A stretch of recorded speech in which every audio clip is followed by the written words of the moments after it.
அனைவருக்கும் வணக்கம். இன்று நம்மோடு அரசியல் பேச இணைந்திருப்பவர் தோழர் இனாமுல் அவர்கள். வணக்கம் தோழர். மோடி அவர்கள் தன்னுடைய வெற்றி பயணத்தை தொடர்ந்து வாரணாசியில பயணப்படுறாரு. அப்ப அவர் மீது செருப்பு வீசப்படுகிறது. அப்ப அந்த மக்களினுடைய மனநிலை என்னவா தோழறங்கிறதுக்கு? மக்களுடைய மனநிலை ரொம்ப தெளிவாக தேர்தல் அந்த முடிவுகள் சொல்லப்படும் பொழுது மிக தெளிவாக மக்கள் சொல்லிவிட்டார்கள். அது வாரணாசியில் அவர் சுற்றுப்பயணம் செல்லும் பொழுது செருப்பை வீசினார்கள் என்று சொல்வது ஒரு புறம் இருந்தாலும், மக்கள் அவரை 2019ஆம் ஆண்டு நடந்த அந்த தேர்தலிலேயே அவரை வெறுத்து விட்டார்கள், அவரை ஒதுக்கிவிட்டார்கள் என்பதை அந்த தேர்தல் முடிவுகள் நமக்கு தெளிவாக காட்டுகின்றன. அதுவும் குறிப்பாக பார்த்தீர்கள் என்றால், அந்த 2019 நடந்த தேர்தலுடைய முடிவுகளிலே பார்த்தீங்கன்னா பல்வேறு குளறுபடிகள் இவர்கள் செய்து அந்த வெற்றியை இவர்கள் கொண்டு வந்தார்கள் என்பது நமக்கு சான்று இருக்கின்றது. உச்ச நீதிமன்றத்திலே பல்வேறு சமூக செயல்பாட்டாளர்கள் அதற்காக வேண்டி விசாரணை செய்யப்பட்டு அந்த தேர்வு முடிவுகள் சரியில்லை என்று அந்த தேர்தல்களை ரத்து செய்ய வேண்டும், தேர்தல் முடிவுகளை ரத்து செய்ய வேண்டும் என்கின்ற ஒரு கோரிக்கையை வைத்த போதும் இவர்களுடைய அந்த அதிகார விநியோகத்தின் அடிப்படையில் இவர்கள் அந்த அதிகாரத்தை இவர்கள் கடந்த 5 ஆண்டுகள் அனுபவித்தார்கள். அதனுடைய ஒரு தொடர்ச்சியாகத்தான் இந்த 2024ஆம் ஆண்டு தேர்தலில் கூட அதை எதிரொலித்தது. இந்த சமூகத்தில் இருந்த பலதரப்பட்ட மக்கள் அவரை எதிர்த்திருக்கின்றார்கள், வெறுத்திருக்கின்றார்கள், ஒதுக்கி இருக்கின்றார்கள். நாம் பார்த்திருப்போம், வாரணாசி தேர்தல்ல அந்த முடிவுகள் எண்ணப்படும் பொழுது கிட்டத்தட்ட ஒரு 4-5 சுற்றுகள் அவர் பின்தங்கி இருந்தார் என்பது அந்த தேர்தல் முடிவுகள் நமக்கு சொல்லுகின்றது. அப்போ ஒரு தேசத்தின் பிரதம மந்திரி, ஒரு பிரதமர் என்று சொல்லக்கூடியவர், அவர் ஜெயிச்சது கூட பாத்தீங்கன்னா 1,50,000 வித்தியாசத்துல தான் ஜெயிச்சிருக்காரு, ஓட்டு வித்தியாசத்துல தான் ஜெயிச்சிருக்காரு. பல்வேறு விதமான எதிர்ப்புகளுக்கு மத்தியில் தான் இவர் ஜெயிச்சிருக்காரு. எதிர்ப்புகளுக்கு மத்தியில் என்று சொல்வதை காட்டிலும் சொந்த கட்சியை சார்ந்தவர்களே, சொந்த சித்தாந்தங்களை சார்ந்தவர்களே அவருக்கு எதிராக வாக்களித்திருக்கின்றார்கள் என்பதுதான் இந்த தேர்தல் முடிவு நமக்கு காட்டுது. அப்போ மோடி பிம்பம் என்று சொல்லக்கூடிய ஒரு பிம்பம் ஒரு பொய்யான பிம்பம் கட்டமைக்கப்படுகின்றது, திட்டமிட்டு கட்டமைக்கப்படுகின்றது. அந்த பிம்பத்தை கட்டமைப்பதற்காக வேண்டி அவர்கள் அடானி அம்பானி போன்ற பெரும் தொழில் முதலாளிகளிடம் பெரிய அளவிலே அந்த விளம்பரங்களை செய்து அந்த பிம்பத்தை கட்டமைப்பதற்கான ஒரு முதலீடுகளை இவர்கள் செய்து கொண்டிருக்கின்றார்கள், செலவுகளை செய்து கொண்டிருக்கின்றார்கள். எனவே மோடி மஸ்தானுடைய வேலைகள் இனி இந்த தேசத்தில் எடுபட போவதில்லை. மக்களும் இந்த மோடியின் சித்து வேலைகளை புரிந்து வைத்திருக்கின்றார்கள். அதற்கான ஒரு எதிரொலியாகத்தான், விடையாகத்தான் இந்த செருப்பால் அடிக்கிறது. கொஞ்ச நாள் குறித்து போனா பாருங்க, எல்லாம் என்னென்ன மாதிரிலாம் எதிர்ப்பு தெரிவிக்க ஆரம்பிக்க போறாங்கன்னு நீங்க பாத்துக்கிட்டு இருப்பீங்க. அத இல்ல தமிழ்நாட்டை பாத்தீங்கன்னா, தமிழ்நாட்டுல அவரு இங்க மக்கள் கூடல, மக்கள் ஆனா அங்க பாத்தீங்கன்னா வந்தாலும் அவரை செருப்பால் அடிக்கிற அளவுக்கு போறாங்கன்னா அது எந்த மாதிரியான ஒரு விளைவை காட்டுது? அதாவது தமிழ்நாடு ஒரு புறம் பாசிச சக்திகளுக்கு எதிராக நின்றாலும் அவர்களுடைய அந்த பொய் பிரச்சாரங்களுக்கு ஏதோ ஒரு விதத்துல மக்கள் இன்னைக்கு அவர்கள் சொல்லிக்கலாம், வேணும்னா நாங்க எங்களுடைய ஓட்டு சதவீதத்தை அதிகமாக்கி இருக்கிறோம், எங்களுக்கு டபுள் டிஜிட்ல ஓட்டு சதவீதம் வந்துருச்சுன்னு சொல்லிக்கலாமே தவிர, அந்த ஓட்டு சதவிகிதம் பாஜக மட்டும் தனியாக நின்றால் இந்த ஓட்டு சதவீதம் கிடைக்குமானா 5% மேல தாண்டறதுக்கான வாய்ப்பே கிடையாது. அப்படின்னு பார்க்க போனா நோட்டாவுக்கு ஈக்குவலான ஒரு ஓட்டு தான் வாங்கக்கூடிய திறமையில தான் பாஜகவும் தமிழ்நாட்டுல இருக்கு. ஆனா வட மாநிலத்தில் பார்த்தீங்கன்னா மக்களை இவர்கள் ஏமாற்றி இருக்கின்றார்கள், இளைஞர்களை ஏமாற்றி இருக்கின்றார்கள், பெண்களை ஏமாற்றி இருக்கின்றார்கள், தொழிலாளர்களை ஏமாற்றி இருக்கின்றார்கள், விவசாயிகளை ஏமாற்றி இருக்கின்றார்கள். அந்த பல்வேறு தரப்பு மக்களை ஏமாற்றியதின் விளைவாகத்தான் இந்த தோல்வி அவர்களுக்கு நிகழ்ந்திருக்கின்றது. மக்கள் இப்பொழுது இவர்களை வெறுக்க தொடங்கி இருக்கின்றார்கள். கொஞ்ச நாள் போச்சுன்னா எதை கொண்டு மக்கள் இவங்களை அடிச்சு துரத்துவாங்கன்னு சொல்ல முடியும். அதுவும் நிச்சயமாக நடக்கக்கூடிய காலங்கள் வரும். ஏன்னா வரலாற்றில் ஒவ்வொரு இடங்களிலும் புரட்சிகர விஷயங்கள், இது போன்ற சர்வாதிகாரிகளுக்கு எதிராகத்தான் அந்த புரட்சிகர விஷயங்கள் நடந்திருக்கு. அது ரஷ்ய புரட்சியா இருக்கட்டும், அது வந்து பிரெஞ்சு புரட்சியாக இருக்கட்டும், அது அமெரிக்க புரட்சியாக இருக்கட்டும், எல்லாம் இது போன்ற சர்வாதிகார ஆட்சிக்கு எதிராகத்தான் மக்கள் கிளர்ந்து இருக்கின்றார்கள். அப்போ இவர்கள் செய்யக்கூடிய அந்த சர்வாதிகார பாசிச சர்வாதிகார ஆட்சிக்கு எதிராக மக்கள் கிளர்ந்து எழக்கூடிய காலம் மிக விரைவில் வரும். அது வந்து பாஜக இருக்கக்கூடிய முக்கியமான தலைவர் சுப்பிரமணிய சாமி அவரை கூட சொல்லியிருக்காரு. இன்னொரு 6 மாசத்துல இந்த நாட்டுல வந்து மிகப்பெரிய புரட்சி வெடிக்கலாம் அவரே சொல்லியிருக்காரு. அப்போ இதை வந்து மிக தெளிவாக காட்டுது. மோடிக்கு எதிரான அலை இந்த தேசத்தில் துவங்கிவிட்டது. மக்கள் களத்திலே இறங்குவதற்கு தயாராகி விட்டார்கள் என்பதுதான் இதெல்லாம் காட்டுது. இல்ல இப்ப சுப்பிரமணிய சாமி சொன்ன மாதிரிதான் ராகுல் காந்தி அவர்களும் சொல்லிட்டு இருக்காரு. ஏன் அப்படின்ட்டு பாத்தீங்கன்னா மோடி ஆட்சி கூடிய சீக்கிரத்துல கவிழ்ந்துரும் அப்படின்ட்டு சொல்றாரு. அது சாத்தியப்படுமா தோழர்? அதாவது சாத்தியப்படுமா என்று சொல்வதை விட அரசியல் என்பதே வந்து ஒரு செஸ் கேம் மாதிரி தான். அதுல இன்றைக்கு வந்து ஒரு முன்னாடி போற மாதிரி தெரியலாம், ஆனா பின்னாடியே வரக்கூடிய ஒரு சின்ன ஒரு சிப்பாய் வந்து ஒரு ராஜா வந்து அடிச்சு தூக்கி கலாச்சிட்டு அந்த கேமை முடிச்சுட்டு போயிருக்கு. அதே மாதிரிதான் வந்து நம்ம மோடிக்கு எதிரான பல குழுக்கள் இன்று பாஜகவிலே உருவாகி விட்டார்கள், உருவாகி கொண்டிருக்கின்றார்கள். எதிர்ப்பாளைகளும் உருவாகி கொண்டிருக்கின்றது. எதிர்கட்சி தலைவர்கள் சொல்கின்றார்கள் என்று சொன்னால் சரி, ஏதோ காழ்ப்புணர்ச்சியில சொல்லலாம்னு சொல்லிட்டு நம்ம சொல்லிக்கலாம். நான் ஏன் வந்து சுப்பிரமணிய சாமியை கூட நான் வந்து இங்க எடுத்துக்காட்டுக்காக சொன்னேன்னா, அவங்க கூடாரத்தில் இருக்கக்கூடிய அவங்க சித்தாந்தத்தில் இருக்கக்கூடிய ஒரு ஆளே சொல்றாரு. அது மட்டும் இல்லாமல் RSS போன்ற அமைப்பே வந்து கடந்த வாரத்துக்கு முந்தின வாரம் வந்து மோடியுடைய ஆட்சியை மறைமுகமாக தாக்கி பேசியிருக்கின்றார்கள். இதையெல்லாம் பார்க்கும் பொழுது நமக்கு என்ன தெரியுதுன்னு சொல்லி கேட்டீங்கன்னா, இன்றைக்கு பாஜகவில் ஒரு ஒற்றுமை இல்லாத சூழல் உருவாகி இருக்கின்றது. மோடிக்கும் அமித்ஷாவுக்கும் ஒரு நல்ல உறவு இருக்கின்றது என்பதை மறுக்க முடியாது. ஆனால் மோடி அமித்ஷாவை தாண்டி மோடிக்கும் ராஜ்நாத் சிங்குக்கும், மோடிக்கும் யோகி ஆதித்யநாத்துக்கும், மோடிக்கும் நிதின் கட்கரிக்கும் இது மாதிரி பல பேர் இருக்காங்க இந்த குழுல. குறிப்பாக மோடி வெர்சஸ் இவர்கள் என்று சொல்வதை விட குஜராத்தி வெர்சஸ் நான் குஜராத்தி என்கின்ற ஒரு பிரச்சனை பாஜகவிற்குள் போய்கிட்டு இருக்கு. அப்போ அந்த குஜராத்தி வெர்சஸ் நான் குஜராத்தி என்கின்ற ஒரு பிரச்சனை இருக்கே, அது ஒரு நாளைக்கு புதாகரமாக வெடித்து வெளியே வரும். அது மட்டும் அல்லாமல் கூட்டணி கட்சியில இருக்கக்கூடிய, அதாவது தேசிய ஜனநாயக கூட்டணி என்று சொல்லக்கூடிய NDA அலையன்ஸ் இருக்கக்கூடிய அந்த கூட்டணி கட்சிகள் இருக்கக்கூடிய ஏக்நாத் சிண்டேவாக இருக்கட்டும், அஜித் பவார் அவர்களுக்கு கொடுக்கப்பட்ட மத்திய அமைச்சரவை பதவியை அவர்கள் நிராகரித்திருக்கின்றார்கள், பதவி பிரமாணம் எடுத்துக்கொள்ளவில்லை.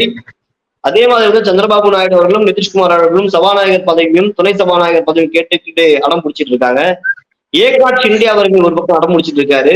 இத மாதிரி அவர்களுடைய கூட்டணியிலே ஆளுங்கட்சியாக அவர்கள் வெற்றி பெற்று விட்டார்கள் என்று சொல்லிக் கொண்டாலும் அவர்கள் சுமூகமாக ஆட்சி நடத்துவதற்கான ஒரு சூழல் இன்றைக்கு இல்லாம இருக்கு. ஏன்னா அந்த கூட்டணிக்குள்ளே பல்வேறு குழப்பங்கள் இருக்கு. என்ன பிரச்சனைனா மெயின் ஸ்ட்ரீம் மீடியா அந்த பிரச்சனைகளை பேசுவது கிடையாது. தோற்றாலும் பிரதான எதிர்கட்சி கூட்டணியாக இருக்கக்கூடிய இந்தியா கூட்டணியின் கட்சிகள் தோற்றாலும் அவர்கள் வீரியமாக இருக்கின்றார்கள், பலமாக இருக்கின்றார்கள், நம்பிக்கையோடு இருக்கின்றார்கள். நாம் ஏதோ ஒரு விதத்தில் வெற்றி பெற்றிருக்கின்றோம் என்கின்ற ஒரு தெம்போடும் திராணியோடும் இருக்கின்றார்கள். ஆனால் இந்த ஆட்சி இருக்கே, இந்த 2024 அமைந்திருக்கக்கூடிய இந்த மோடி தலைமையிலான 3வது முறை அவர் தலைமையிலான ஆட்சி ஒரு மக்கள் செல்வாக்கு இல்லாத ஒரு ஆட்சியாகத்தான் நாம் பார்க்கிறோம். அவர்களுடைய கூட்டணிக்குள்ளேயே பல்வேறு குழப்பங்கள், அந்த கூட்டணி கட்சிக்குள்ளே நல்ல ஒரு செல்வாக்கு இல்லாத சூழல் தான் பார்க்கிறோம். அவருடைய சொந்த கட்சிக்குள்ளேயே ஒரு செல்வாக்கு இல்லாத சூழல் தான் நம்ம பார்க்கிறோம். அப்போ எந்த இடத்துல மக்கள் செல்வாக்கு இல்லை, தன்னுடைய சொந்த கட்சியின் செல்வாக்கு இல்லை, தன்னுடைய கூட்டணியின் செல்வாக்கு இல்லை. அப்போ எங்குமே செல்வாக்கு இல்லாம சும்மா ஒரு மேக்கப், ஒரு ஷோ பண்ணுவதற்கான ஒரு ஆட்சி தான் அமைந்திருக்கின்றது. எனவே அந்த ஷோ வந்து அந்த சாயம் சீக்கிரம் வெளிக்கக்கூடிய ஒரு சூழல், ஒரு காலம் உருவாகும். அது உருவாகும் பொழுது அப்படின்ட்டு மக்கள் வந்து சொல்றாங்க. ஏன் அப்படின்ட்டு பாத்தீங்கன்னா, நீட் தேர்வு முறைகேடா இருக்கட்டும், இல்ல இப்ப வந்து NTA நடத்தக்கூடிய நெட் தேர்வு முறைகேடு, அதாவது முந்தானேத்து தான் அந்த தேர்வு நடத்துறாங்க, நேத்து அந்த தேர்வு வந்து ரத்து செய்யப்படுகிறது. அப்ப இதுவே வந்து அவங்க ஆட்சி தரத்துக்கு எடுத்துக்காட்டா இருக்கு. அப்புறம் ரயில்வே துறையில நடந்த பல்வேறு விதமான விஷயங்கள். ஏன்னா போன தடவை வந்து அவர் தலைமையிலான ஆட்சியில தான் மிகப்பெரிய ரயில்வே விபத்து நடந்துச்சு. இப்ப மேற்கு வங்கத்துல திரும்ப அதே ரயில்வே விபத்து. ஆனா இன்னைய வரைக்கும் அவங்க தரப்புல இருந்து எந்த விதமான ஒரு நடவடிக்கை எடுக்கல. அவர்கள் எந்த விதமான நடவடிக்கை எடுக்க மாட்டார்கள். ஏன் எடுக்க மாட்டாங்கன்னா, அவர்கள் மக்களுக்கான அரசு கிடையாது. அவருடைய ஆட்சியோ அதிகாரமோ அவருடைய அரசுகளோ மக்களுக்கான ஆட்சி அதிகாரம் அரசுகள் கிடையாது. அதே வந்து ஒரு அம்பானியுடைய மகனுக்கு கல்யாணம்னா போய் உடனடியா போய் நிற்பார். அதற்காக வேண்டி எல்லா சகல வசதிகளையும் செய்து கொடுப்பார். ஏன்னா தலைவர் ராகுல் காந்தி அவர்கள் சொல்வதை போன்றுதான் இந்த ஆட்சி மக்களுக்கான ஆட்சி அல்ல.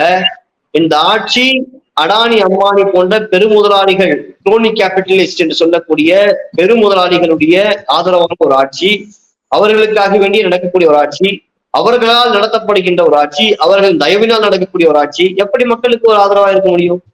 அது நீங்க ரயில் ஆக்சிடென்ட் மட்டும் நீங்க சொல்ல வேண்டாம். கொரோனால என்ன நடந்துச்சு? எத்தனை தொழிலாளர்கள் உயிர் இருந்திருக்காங்களே, எத்தனை பேர் குடும்பத்தை இழந்திருக்காங்களே, அவர்களுக்கு என்ன இவர்களால் கொடுக்க முடிஞ்சு? இழப்பீடு தொகை என்ன கொடுக்க முடிஞ்சு? இத்தனை மக்கள் அவர்களுடைய தவறான வழிகாட்டுதல் அந்த கோவிஷீல்டு இன்ஜெக்ஷன் போட்டு நிறைய பேர் இளம் வயதிலேயே வந்து இருதய நோய் வந்து இறக்குறாங்களே, ஹார்ட் அட்டாக் வந்து இறக்குறாங்களே, அதுக்கு இந்த அரசுடைய என்ன? எல்லா இடத்துலயும் போட்டோவை போட்டுக்கணும், எல்லா இடத்துல விளம்பரத்தை பண்ணிக்கணும். 2014 முன்னாடி இந்த காங்கிரஸ் அரசு கொண்டு வந்த அத்தனை திட்டங்களை மாற்றி தன்னுடைய பெயரை போட்டுக்கொண்டு எல்லாத்துலயும் போட்டோ போட்டுக்கிட்டு எல்லா பெட்ரோல் பம்புக்கு முன்னாடி ஒரு பெரிய பெட்ரோல் பம்ப் முன்னாடி ஒரு போட்டோ போட்டுக்கணும். பிரைம் மினிஸ்டர் ஹவுசிங் ஸ்கீம் கொடுத்தா அதுல வந்து அவருடைய போட்டோ போட்டுக்கணும். போட்டோ அரசியல் மட்டும்தான் செய்து கொண்டிருக்கிறார். அதுலயும் இப்ப பாத்தீங்கன்னா அந்த ரயில்வே துறையில் நடந்த விபத்தப்ப மோடியுடைய போட்டோ வருது. அதன் பின்பு அதை வந்து பிரபல ஊடகங்கள், அதாவது தேசிய அளவிலான ஊடகங்கள் உடனே நீக்கிறாங்க. நீக்கிட்டு ரயில்வே துறை அமைச்சருடைய புகைப்படத்தை மட்டும் வைக்கிறாங்க.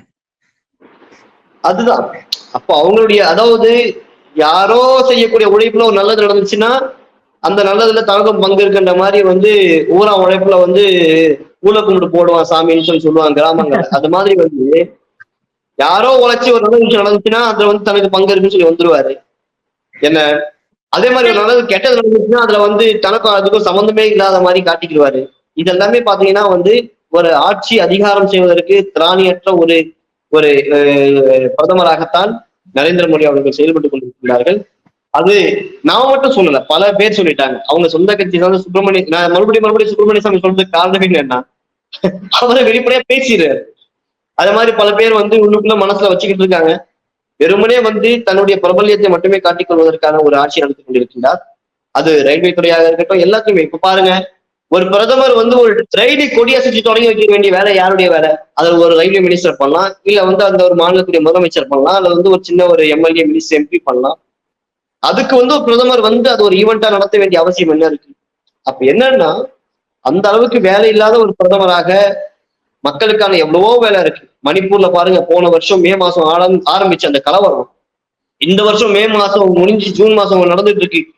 கிட்டத்தட்ட ஒரு வருடம் பெரும்பாலும் ஆகிவிட்டது. இதுவரை அந்த கலவரத்தை அடக்குவதற்கு திராணி இல்லாத ஒரு பிரதமர். மணிப்பூர் ஒரு சின்ன மாநிலம். இந்த சின்ன மாநிலத்துல இருக்கக்கூடிய 2 குழுக்களுக்கு மத்தியில் நடக்கக்கூடிய ஒரு கலவரத்தை கூட அடக்குவதற்கு திராணி இல்லாத, தெம்பு இல்லாத ஒரு பிரதமராகத்தான் இவர் இருந்து கொண்டிருக்கிறார். சோ டோட்டலி அட்மினிஸ்ட்ரேட்டிவ் ஃபெயிலியர் இவருடைய காலத்துல நடந்துகிட்டு இருக்கு. எனவே இதுக்கு மக்களும் நல்லா கவனமா பாக்குறாங்க. இவரால் கையாளாகாத ஒரு பிரதமராகத்தான் இவர் இருந்து கொண்டிருக்கிறார். அதை மிக சீக்கிரமாக மக்கள் இவர்களை துரத்தி அடிப்பார். இப்ப எதிர்கட்சியை வந்து மிகப்பெரிய ஒரு நடவடிக்கையை நாடாளுமன்றத்தில் எடுக்கும் அப்படின்ட்டு சொல்றீங்களா? நிச்சயமா. ஏன்னா இப்ப ஒரு பலமான எதிர்கட்சியாக எதிர்கட்சிகள் கூட்டணிகள் என்று உருவாகி இருக்கின்றார்கள். அது மட்டுமல்லாமல் முதல் நாடாளுமன்ற கூட்டம் துவங்குவதற்கு முன்பே இவர்கள் அனைவரும் இன்றைக்கு பாத்தீங்கன்னா வந்து நீட் எதிர்ப்புக்காக வேண்டி, நீட் தேர்வை எதிர்ப்புக்காக வேண்டி மரியாதைக்குரிய தலைவர் ராகுல் காந்தி அவர்களும் காங்கிரஸ் கட்சியுடைய தலைவர்களும் 21ஆம் தேதி வந்து போராட்டம் செய்ய வேண்டும் என்கின்ற ஒரு அழைப்பை விடுத்திருக்கின்றார்கள். அதே மாதிரி இந்த நேஷனல் டெஸ்டிங் ஏஜென்சி மூலமாக தேசிய இந்த தேர்வு முகமையின் சார்பாக நடக்கக்கூடிய இந்த குளறுபடிகள் எல்லாம் தட்டி கேட்கக்கூடிய வகையில் அந்த இன்றைக்கு பல இடங்கள்ல, குஜராத்ல, டெல்லியில எல்லாம் வந்து போராட்டங்கள் தொடர்ந்து நடைபெற்று வந்து கொண்டிருக்கின்றது. இது வந்து இன்றைக்கு பிஜேபி மத்தியில் ஆட்சியில் இருக்கின்ற ஒரு தேர்வு குழப்பம் மட்டுமே இல்லை. இதே மாதிரி ஏற்கனவே மத்திய பிரதேசத்துல வந்து சிவராஜ் சிங் சௌஹான் தலைமையில் நடந்த அந்த அந்த ஆட்சியில கூட வந்து இந்த மாதிரி தேர்வு தாள், வினாத்தாள் குளறுபடிகள், இந்த மாதிரி பல்வேறு விதமான நடந்திருக்கு. காவலர் தேர்வுக்கான தேர்வுல வினாத்தாள் குளறுபடி நடந்திருக்கு. எங்கெல்லாம் பிஜேபி ஆட்சி இருக்கின்றதோ, நடந்து கொண்டிருக்கின்றதோ, அங்கெல்லாம் தேர்வு முறை என்பதை திறமையின் அடிப்படையில் வரக்கூடியவர்களை இவர்கள் வந்து பொறுத்து கொள்ள முடியாத ஒரு கட்சியாக, ஒரு ஆட்சியாகத்தான் இவர்கள் இருந்து கொண்டிருக்கின்றார்கள்.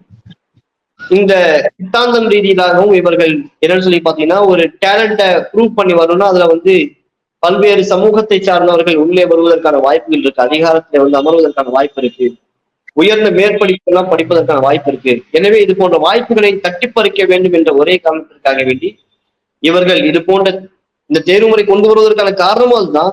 ஆனாலும் இப்படி இவ்வளவு தடைகளை போட்டு இவ்வளவு ஒரு நெருக்கமான ஒரு ஸ்ட்ராங்கான ஒரு காம்ப்ளெக்ஸான ஒரு கொஸ்டின், ஒரு டெஸ்டிங் சிஸ்டம் கொண்டு வந்தாலும் அதையும் மீறி பல சாதிகள், பல சமூகத்தை சார்ந்தவர்கள் அந்த இடத்துக்கு வந்துடுறாங்களேன்ற ஒரு கடுப்பு இவங்களுக்கு இருக்கு.